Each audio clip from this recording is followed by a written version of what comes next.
Өздеріңіз көріп тұрғандай, Қызанақты Мақтаарал ауданында ерте егіп, екі пленкамен термостың астында өсірген. Міне күн жылы болғандықтан үстіндегі дугамен пленканы жинап тастаған. Пленка тау болып жатыр жиналып, ал қызанақтың жағдайы өздеріңіз көріп тұрсыздар, жаппай гүлдеуге кірісті.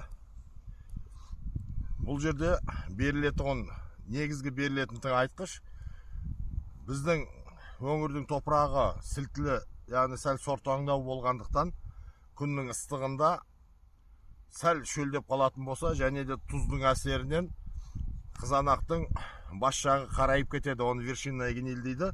Соны болдырмау мақсатында қызанаққа дәл қазір берілетін ол тыңайтқыш нитрат кальций. Кальций қызанақтың түбінің бас жағының қараюын болдырмастан вершинный гнильден сақтайды, күннің ыстығынан жақсы қорғайды. Сондықтан да сапалы өнім болады. Кальций нитратына қосып, калий тыңайтқышын берсеңіздер, түйін жақсы жетіліп, дәмі тәтті болып, толық қып-қызыл болып қызарады, және де жолда тасымалдау барысында, базарда сату барысында езіліп, былжырап ағып кетпейді. Жақсы болып тұрады, тәтті болады.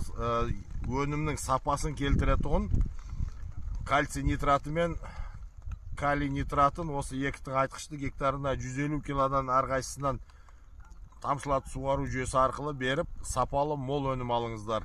Зейін қойып тыңдағандарыңызға рахмет, бай қуатты болыңыздар.